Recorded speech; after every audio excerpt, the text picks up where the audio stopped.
Dans un quartier animé, où les vendeuses de beignets installaient leurs plateaux dès l'aube et où les enfants couraient dans les ruelles poussiéreuses, vivait Samuel avec sa femme Vanessa et leur fils de 6 ans, Junior. Samuel travaillait comme ingénieur dans une petite société de construction. Chaque matin, il partait tôt avec sa chemise soigneusement repassée et son sac en cuir usé. Son salaire n'était pas énorme, mais il suffisait à faire vivre la maison et à payer les frais de scolarité de Junior. Vanessa, elle, était institutrice dans une école primaire du quartier. Leur vie n'était pas luxueuse, mais elle avait ce parfum de simplicité et de chaleur familiale. Le soir, après le travail, Samuel retrouvait Junior dans la cour de la maison. Ensemble, ils improvisaient des parties de football, utilisant 2 vieilles briques comme poteaux. Les rires de l'enfant remplissèrent l'air, et souvent, les voisins s'arrêtèrent pour les regarder, souriant devant cette complicité père-fils. Vanessa, depuis la véranda, les observait en silence, un sourire discret aux lèvres. Mais derrière ses yeux, une ombre grandissait. Peu à peu, la routine avait commencé à peser sur elle. Les fins de mois difficiles, les factures qui s'accumulaient, les rêves d'une vie plus douce qu'elle voyait dans les magazines qu'elle feuilletait, tout cela lui donnait l'impression d'être enfermée dans une cage invisible. Un dimanche après-midi, alors que Samuel et Junior étaient partis jouer au terrain vague derrière l'église, Vanessa était restée seule à la maison. Assise sur le canapé, elle regardait les photos de voyage dans un magazine qu'une collègue lui avait prêté. Des plages aux eaux turquoises, des hôtels luxueux, des femmes élégantes dans des robes de créateurs. Elle soupira longuement. « Est-ce que je vais passer ma vie entière dans cette petite maison, avec les mêmes soucis tous les mois ?» pensa-t-elle en serrant le magazine contre sa poitrine. C'est dans cet état d'esprit qu'elle participa, quelques jours plus tard, à une soirée caritative organisée par l'école où elle enseignait. La salle était décorée avec soin, les notables de la ville s'y pressaient, et Vanessa, vêtue de sa plus belle robe, se sentait comme transportée dans un autre monde. C'est là qu'elle fit la rencontre de Martial. Grand, élégant, vêtu d'un costume sur mesure, il attira immédiatement l'attention. Homme d'affaires prospère, il semblait rayonner d'assurance. Quand il posa son regard sur Vanessa, elle sentit son cœur s'emballer. Il l'aborda avec un sourire charmeur et, en quelques phrases, la fit rire comme Samuel n'avait plus réussi à le faire depuis longtemps. Martial lui parle de voyages, de restaurants raffinés, de résidences cossues à Bonapriso, tout ce dont Vanessa avait toujours rêvé, mais qu'elle n'avait jamais osé espérer. À côté de lui, elle se sentit soudain belle, désirée, importante. Ce soir-là, en rentrant à la maison, alors que Samuel dormait déjà à côté d'elle, Vanessa resta longtemps éveillée, repensant aux promesses silencieuses qu'elle avait lues dans les yeux de Martial. Le doute venait d'entrer dans son cœur. Les jours suivants, la pensée de Martial ne quittait plus Vanessa. Elle retrouvait Samuel et Junior à table, mais son esprit s'égarait ailleurs. Les conversations banales sur les devoirs de Junior, les factures d'électricité ou les courses du marché lui semblaient ternes, étouffantes.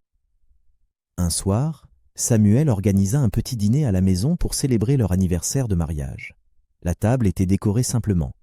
Quelques bougies, un plat de riz gras avec du poulet rôti qu'il avait préparé lui-même et un gâteau acheté à la boulangerie du quartier.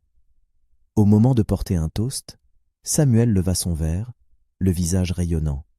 À nous trois, à notre amour et à la famille que nous formons. Tant que nous sommes ensemble, je sais qu'on pourra affronter n'importe quelle difficulté. Junior tapa dans ses petites mains et rit de joie. Mais Vanessa, elle, resta silencieuse. Ses yeux se posèrent sur le visage fatigué de son mari, sur les petites mains de son fils tachées de sauce. Et un vide envahit son cœur. « Est-ce vraiment cela, toute ma vie ?» pensa-t-elle, alors qu'une image de Martial, debout à côté de sa voiture de luxe, traversait son esprit. Les jours qui suivirent furent pour elle une véritable torture intérieure. Elle hésitait, oscillant entre la tendresse de Samuel et les promesses de Martial.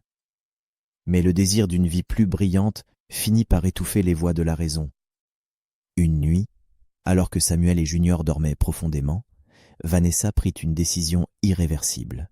Elle se leva en silence, le cœur battant à tout rompre. Dans la chambre, elle sortit une petite valise qu'elle avait préparée en cachette. Ses mains tremblaient, en y déposant quelques vêtements soigneusement pliés.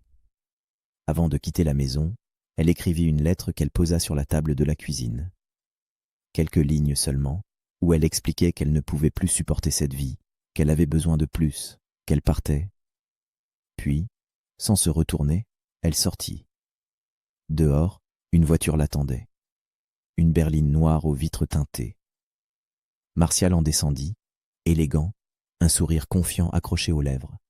« Je t'avais dit, Vanessa, ce soir marque le début d'une nouvelle vie pour toi. » Il ouvrit la portière et l'invita à monter. Alors qu'il s'éloignait dans la nuit, Vanessa jeta un dernier coup d'œil à la petite maison qui rétrécissait dans le rétroviseur. Une vague de culpabilité traversa son cœur, mais elle serra les dents et se força à se concentrer sur les promesses de richesse et d'aventure. Le lendemain matin, Samuel fut réveillé par les pleurs de Junior qui ne trouvait pas sa maman. En descendant à la cuisine, il aperçut la lettre posée sur la table. Il la lut une fois, puis une deuxième, puis une troisième, espérant que les mots changeraient. Mais non, c'était bien réel. Vanessa était partie. Le sol sembla s'ouvrir sous ses pieds. Il s'assit, les mains tremblantes, incapable de retenir ses larmes. Junior, confus, tirait sur son pantalon. « Papa, où est maman? Pourquoi elle n'est pas là ?» Samuel n'eut pas la force de répondre. Tout ce qu'il réussit à faire fut de serrer son fils dans ses bras, le visage inondé de larmes. Leur vie venait de basculer. Les jours qui suivirent furent un véritable cauchemar pour Samuel. La maison, autrefois pleine des rires de Vanessa et des chansons qu'elle fredonnait en préparant le repas, semblait maintenant froide et vide. Chaque pièce lui rappelait son absence, chaque objet réveillait une blessure. Junior, du haut de ses 6 ans, ne comprenait pas ce qui s'était passé. Il se mettait souvent à pleurer la nuit, appelant sa mère dans son sommeil. Parfois, il se réveillait en sursaut après un cauchemar et courait se blottir dans les bras de son père. Samuel, le cœur brisé, le serrait contre lui et murmurait « Papa est là, mon fils. Je ne vais jamais te laisser. » Mais une douleur sourde l'habitait. Quand Junior lui demandait « Pourquoi maman ne revient pas ?» Samuel n'avait pas de réponse. Alors, il détournait le regard pour cacher ses larmes. Au travail, il tenait à peine debout. Ses collègues remarquaient ses yeux rougis, son air épuisé. Mais Samuel refusait de se laisser abattre. Il savait qu'il devait rester fort pour Junior. Les journées, autrefois rythmées par la présence de Vanessa, semblèrent désormais interminables. Samuel devait tout assumer seul, son travail d'ingénieur, les tâches de la maison et surtout Junior. Chaque matin commençait par la même course épuisante et chaque soir se terminait dans un silence pesant.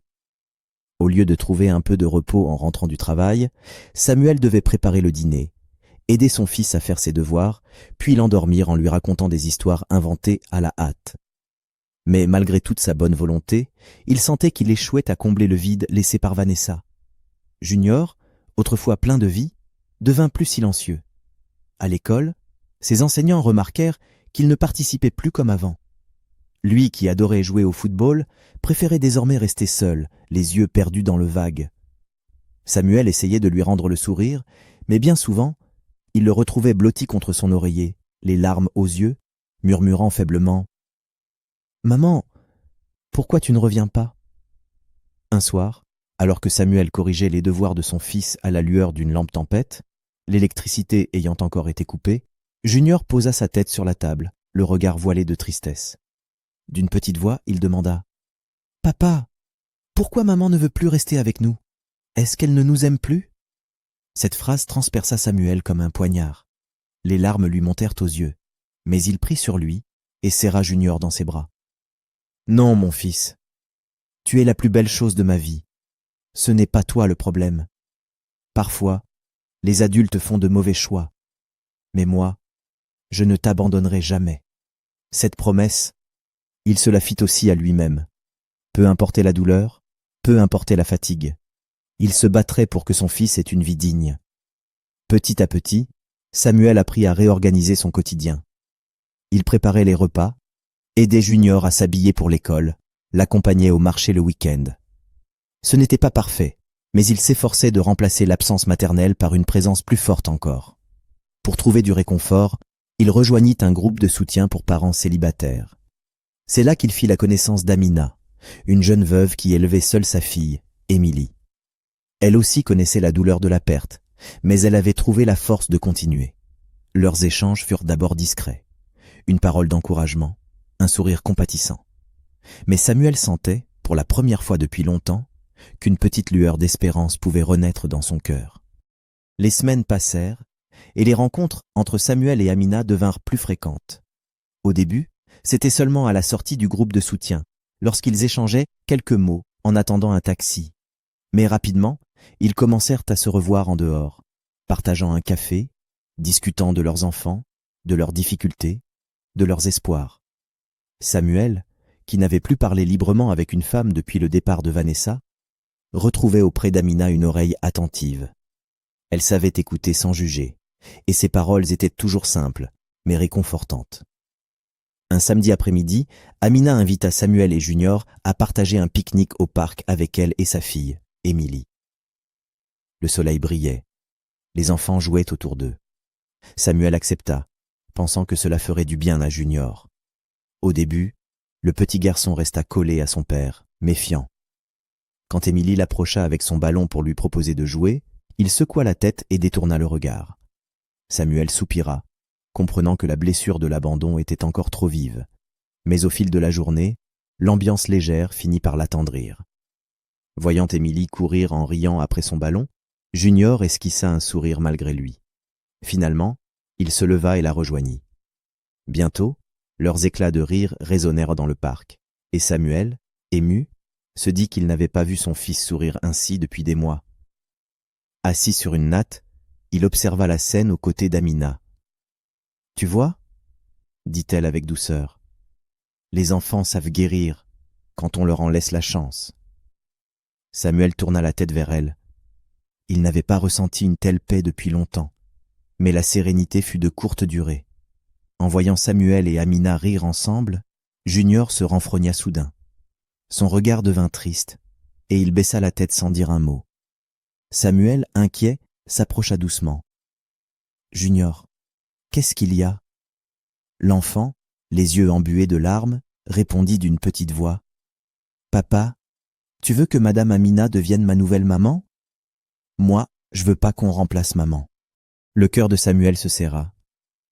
Il prit Junior dans ses bras et le caressa doucement. « Écoute mon fils, personne ne remplacera jamais ta maman. Personne. Même si elle n'est plus là, elle restera toujours ta maman. Amina n'essaie pas de prendre sa place. Elle est juste une amie, quelqu'un qui nous aide à sourire un peu. Tu comprends ?» Junior renifla, hocha timidement la tête, mais Samuel savait que la blessure restait profonde. De son côté, Amina, patiente et sensible, ne se découragea pas. Chaque fois qu'elle voyait Junior, elle trouvait un moyen d'approcher doucement, en cuisinant ses plats préférés, en lui offrant un petit jouet ou simplement en l'écoutant parler. Elle savait que la confiance d'un enfant ne se gagnait pas en un jour. Peu à peu, malgré sa résistance, Junior commença à baisser ses défenses. Ses sourires revinrent, timides d'abord, puis plus francs. Et un après-midi, alors qu'il jouait au ballon au parc, Samuel observa de loin son fils éclater de rire aux côtés d'Amina. Son cœur se réchauffa. Pour la première fois depuis longtemps, il sentit que la vie leur offrait peut-être une seconde chance de bonheur. Mais pendant que Samuel et son fils retrouvaient doucement la paix, loin de là, dans une grande villa de Bonapriso, Vanessa commençait à découvrir la véritable nature de Martial. Au début, la nouvelle vie de Vanessa auprès de Martial ressemblait à un rêve éveillé. Il l'installait dans sa grande villa de Bonapriso, avec ses salons spacieux, ses canapés en cuir et ses lustres étincelants. Chaque soir, il l'emmenait à des dîners dans des restaurants chics où elle goûtait des plats dont elle ignorait jusqu'au nom. Vanessa portait des robes élégantes que Martial lui achetait, et ses collègues d'école, en la croisant parfois en ville, n'en revenaient pas de son allure transformée. Tout semblait parfait. Mais derrière le vernis du luxe, une autre réalité se cachait. Peu à peu, Martial changea de visage. L'homme séduisant et généreux qu'elle avait connu se révéla dur, autoritaire, méprisant. Il ne lui demandait jamais son avis. Quand elle essayait de donner une opinion, il la coupait sèchement. « Tu parles trop, Vanessa. Contente-toi d'apprécier ce que je t'offre. Tu sais que sans moi, tu serais encore enfermée dans ta petite maison à Bepanda. » Chaque mot de ce genre résonnait comme une gifle. Vanessa tente de se convaincre que ce n'était qu'un mauvais côté de son caractère, que cela passerait. Mais plus le temps avançait, plus les humiliations se multipliaient. Elle découvrit aussi une vérité encore plus amère. Martial ne lui appartenait pas.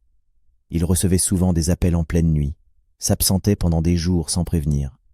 Un soir, elle trouva même des bijoux féminins oubliés dans sa voiture. Quand elle osa le confronter, il éclata de rire et lança « Tu pensais vraiment être la seule ? Tu es naïve, Vanessa. Je ne suis pas un homme d'une seule femme. » Ces paroles la frappèrent comme un coup de massue.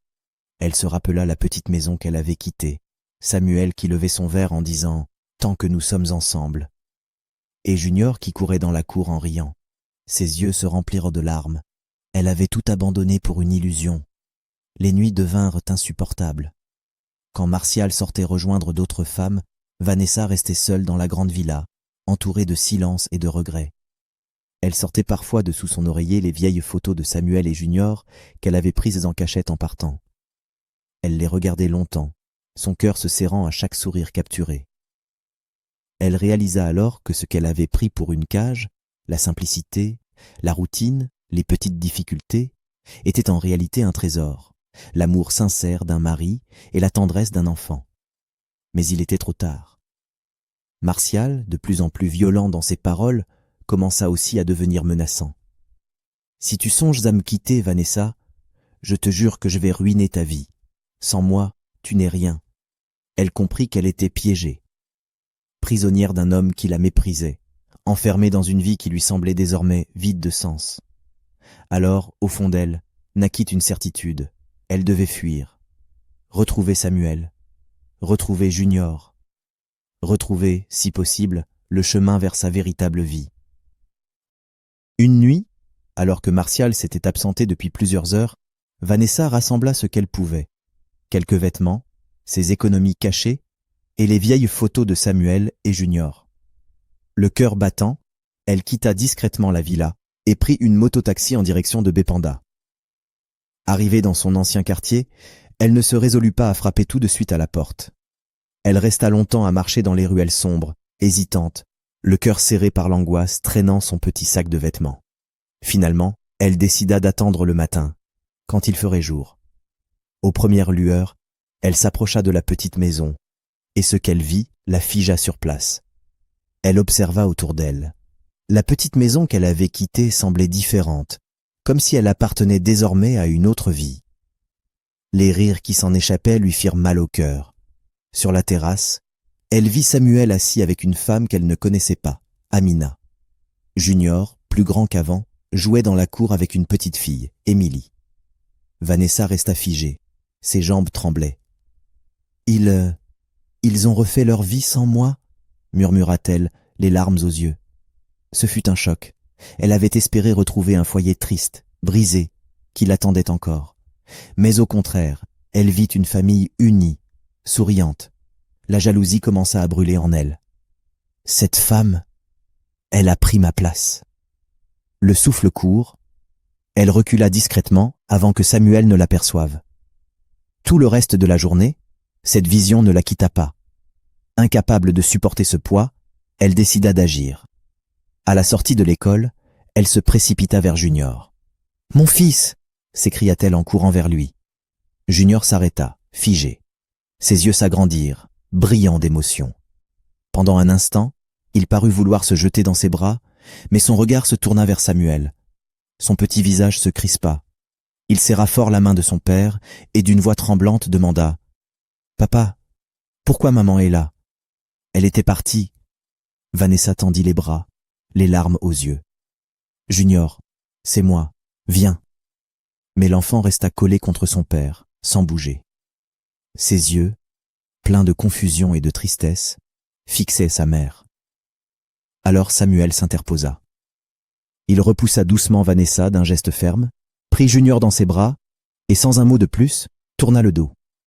Vanessa resta figée, les mains tremblantes, regardant la silhouette de son fils s'éloigner encore une fois d'elle. La nuit tombait.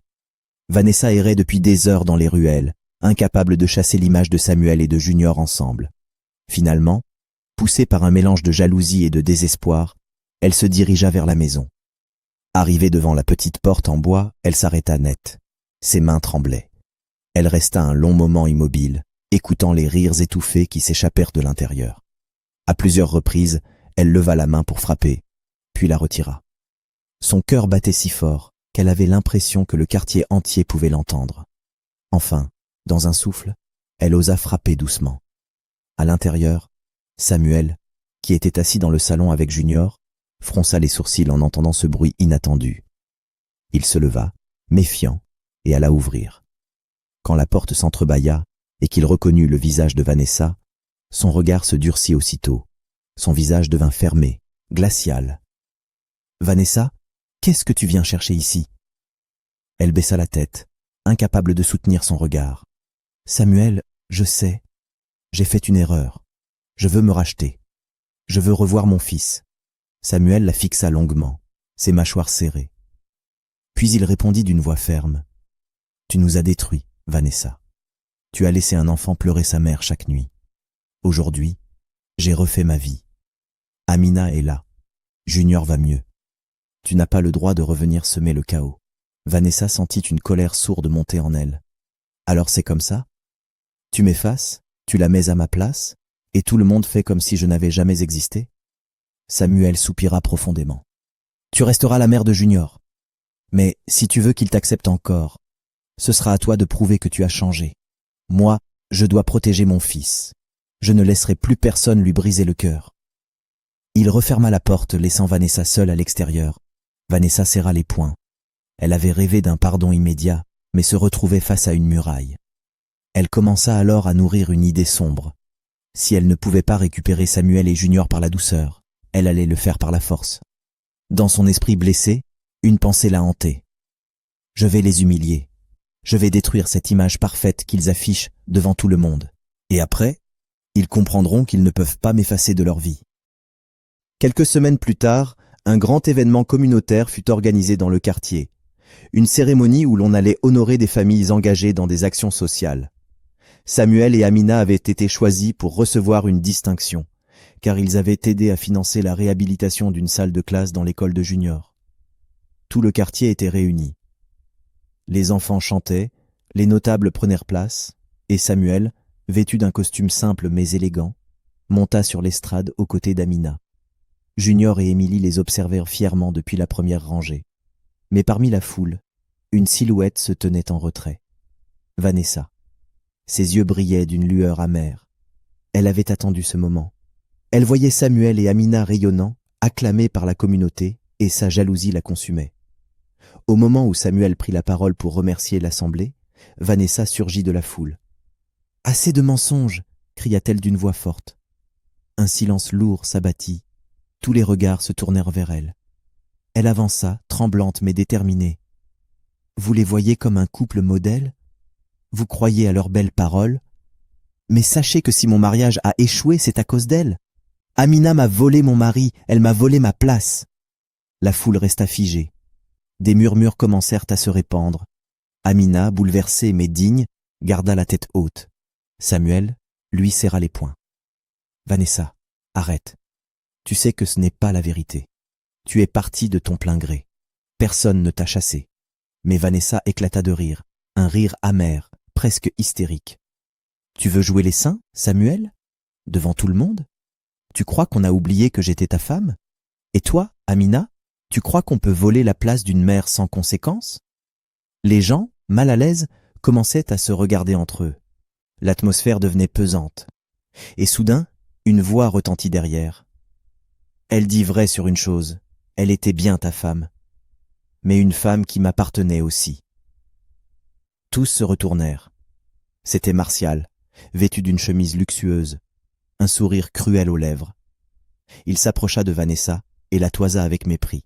« Tu n'as pas dit toute la vérité, Vanessa. Raconte-leur comment tu as fui ton mari et ton fils pour courir derrière mes voitures et mon argent. Raconte-leur comment tu as supplié pour entrer dans ma maison. Et maintenant que tu n'as plus rien, Tu veux jouer la victime ?» La foule murmura, choquée. Vanessa recula, le visage blême. « Martial, tais-toi, dit-elle d'une voix brisée. Mais il continua, implacable. « Tu pensais me manipuler, me garder pour toi seule ? Tu n'étais qu'un passe-temps, Vanessa. » Une parmi tant d'autres. Puis, dans un geste brutal, il la saisit par le bras et la jeta violemment au sol, devant tout le monde. Un cri s'éleva parmi la foule. Certains habitants, outrés par le spectacle, commencèrent à l'insulter. « Shame ! Regardez ce qu'elle est devenue. Elle a détruit sa famille pour ça. » Des pierres, des canettes, des papiers volèrent en sa direction. Vanessa, au sol, se protégeait le visage, tremblante. Samuel, le cœur serré, se leva d'un bond. « Ça suffit !» cria-t-il en écartant Martial et en se plaçant devant Vanessa pour stopper la foule. Amina, émue malgré la douleur qu'elle ressentait, s'avança aussi et aida Vanessa à se relever. La foule, voyant ce geste, commença à reculer. Le silence revint peu à peu. Vanessa, les larmes ruisselant sur son visage couvert de poussière, se tenait debout entre Samuel et Amina. Elle osa lever les yeux vers eux et murmura d'une voix brisée. « Je ne voulais pas. J'ai tout détruit. Pardonnez-moi. » Samuel, encore troublé, ne répondit pas, mais son regard croisa celui de Junior. L'enfant, les larmes aux yeux, fixait sa mère avec un mélange de douleur et de compassion. C'était un tournant, une humiliation publique qui allait marquer à jamais l'histoire de cette famille. Après cette scène, Vanessa disparut des rues de Douala pendant plusieurs jours. Elle s'enferma dans une petite chambre louée non loin du marché, honteuse de sortir. Chaque fois qu'elle fermait les yeux, elle revoyait la foule la huer, Martial l'humilier, et surtout le regard déçu de Junior. Mais au lieu de s'enfoncer encore plus, elle décida de chercher de l'aide. Elle commença à suivre des séances de prière et de conseil auprès d'un pasteur du quartier. Pour la première fois depuis longtemps, elle osa se regarder en face et reconnaître ses fautes.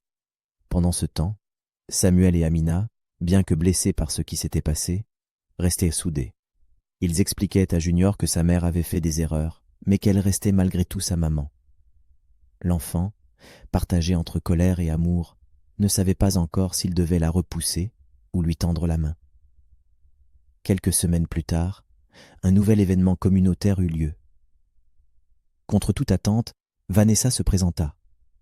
Pas habillée de manière voyante, mais simplement comme une femme ordinaire. Quand on lui tendit le micro, elle prit une grande inspiration et dit « Je suis venue ici pour demander pardon, à mon mari que j'ai trahi, à mon fils que j'ai abandonné, et à cette communauté que j'ai trompée. J'ai cru qu'une vie de luxe valait mieux qu'une vie de famille, et j'ai détruit tout ce qui comptait. Aujourd'hui, je ne demande pas qu'on m'applaudisse, seulement qu'on me laisse une chance de montrer que j'ai changé. » La salle resta silencieuse. Certains hochèrent la tête, d'autres murmurèrent avec méfiance. Mais l'essentiel n'était pas dans leur réaction. C'était dans ce qui se passait au premier rang. Junior, les yeux pleins de larmes, se leva. Il s'avança lentement vers sa mère. Vanessa, bouleversée, mit un genou à terre, tendant ses bras.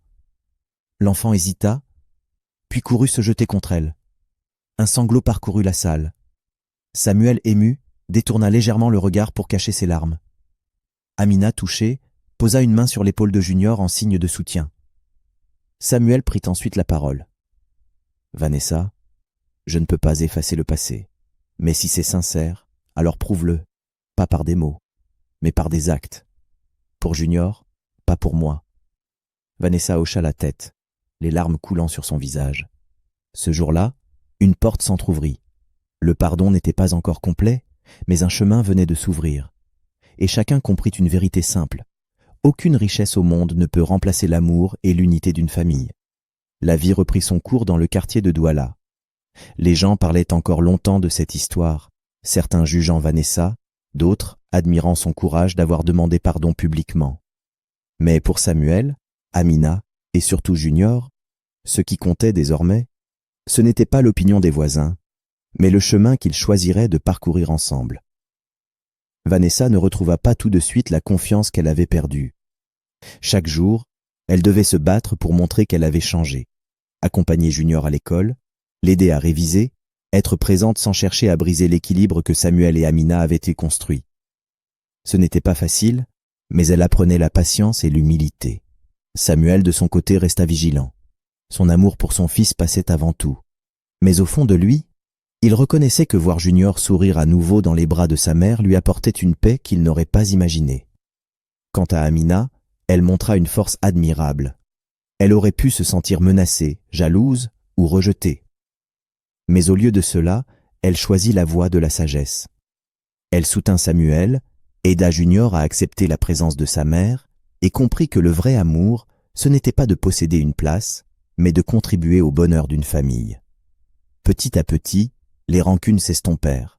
Les cicatrices restèrent, certes, mais elles devinrent des marques de résilience. Et Vanessa, chaque soir, se répétait cette vérité qu'elle avait apprise dans la douleur. Aucune richesse, aucun luxe, aucune promesse de grandeur ne vaut l'amour sincère d'une famille. On peut reconstruire une maison détruite, mais jamais remplacer un foyer qu'on a brisé par orgueil. Ainsi s'achevait l'histoire de cette femme qui avait tout perdu en courant après l'illusion du luxe, mais qui trouva la rédemption en redécouvrant l'essentiel, l'amour, le pardon et la force d'une famille unie. Merci d'avoir regardé cette histoire. Si elle vous a marqué, n'oubliez pas de liker, de vous abonner à HD Story et d'activer la cloche. Et surtout, partagez cette vidéo. Car peut-être qu'autour de vous, quelqu'un a besoin de se rappeler que courir après l'argent peut faire perdre ce qui a le plus de valeur, sa famille. Prenez soin de vous et à très bientôt pour une nouvelle histoire.